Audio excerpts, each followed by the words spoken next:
My wife called me terrible in bed. Her best friend said he's actually amazing. She panicked. Her own words destroyed everything. Update 3 Friday morning, she left for work with the usual kiss, and have a good day. But this time instead of returning the sentiment, I just smiled and said, "Oh, I will." She gave me a strange look, but didn't ask what I meant. She would find out soon enough. The foundation of her comfortable little life was about to get very shaky, and the man she had been taking for granted was about to remind her why underestimating people is always a dangerous game. But first I needed to understand one more piece of the puzzle. I needed to know exactly where I stood with the people in her circle, especially her best friend, who had seemed different during that conversation I had overheard. Something told me there was more to that story than what appeared on the surface. The opportunity to understand her best friend's real position came sooner than I expected. Saturday afternoon, my wife had to run errands that would take most of the day. About an hour after she left, there was a knock at the door. It was her, the best friend, standing on my doorstep with a slightly nervous expression. "Hey," she said, tucking a strand of hair behind her ear. "Is she here? We were supposed to meet up, but she's not answering her phone. She's out running errands," I replied, stepping aside. "But you're welcome to wait if you want. She should be back in a couple hours."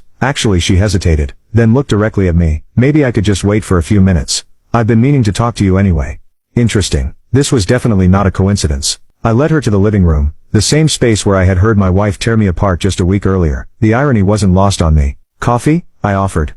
"Sure, thanks." I made 2 cups, using the time to study her body language. She was fidgeting with her purse strap, checking her phone repeatedly, and avoiding direct eye contact. Whatever she wanted to discuss was making her uncomfortable. When I returned with the coffee, she was looking at the photos on our mantle, pictures of my wife and me from various trips and celebrations over the years. "You two always seemed really happy," she said, accepting the mug. "Seemed," I repeated. "That's an interesting choice of words." She sat down on the edge of the couch, clearly struggling with something. "Look, I hope you don't mind me saying this, but I've been thinking about some things lately." "What kind of things?"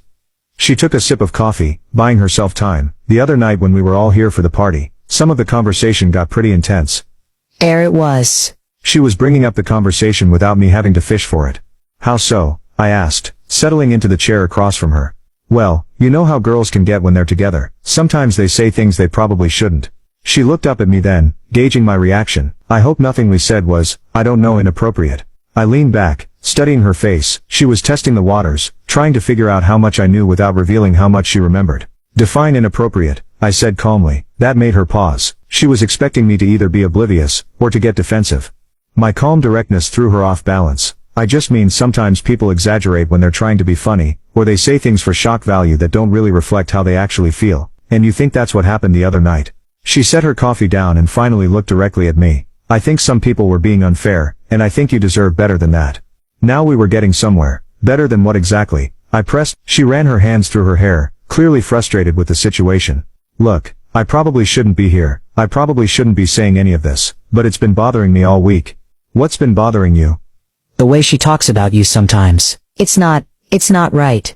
I kept my expression neutral, but internally I was fascinated. Her best friend was basically confirming everything I had suspected, and more. How does she talk about me? Like you're some kind of burden. Instead of her husband. Like you're holding her back, or disappointing her somehow. She shook her head. "But that's not what I see when I watch you two together." What do you see? "I see a guy who clearly cares about her, who tries to make her happy, who works hard and treats her well." She paused. "I see someone who deserves a lot more appreciation than he gets." This was definitely not the conversation I had expected to have today. "Why are you telling me this?" I asked. She looked down at her hands. "Because I've been where she is. I used to be with someone I took for granted, someone I complained about to my friends instead of actually appreciating. And I lost him because of it." What happened? He got tired of being unappreciated. He got tired of feeling like he wasn't enough. So he found someone who actually valued him. She looked up at me again, and I realized, too late, that I had let something really good slip away because I was too stupid to recognize it. The conversation was taking an interesting turn. This wasn't just about defending me against her friend's criticisms. This was personal. "So you're warning me?" I asked. "I'm telling you that you have options," she said quietly, "and that not everyone sees you the way she apparently does." We sat in silence for a moment, the weight of her words hanging in the air. "Can I ask you something?" I said, finally. "Sure." "That night when she was sharing her opinions about our relationship, you seemed uncomfortable. Was that because you disagreed with what she was saying?" She laughed, but there was no humor in it. "Uncomfortable doesn't begin to cover it. I was mortified for you. And honestly, I was embarrassed for her." "Why embarrassed for her?" "Because she has no idea how good she has it. She's so busy focusing on what she thinks is wrong, that she's completely blind to what's right." She met my eyes directly, and what's right is pretty impressive. Now you can watch the fourth part by pressing share and more.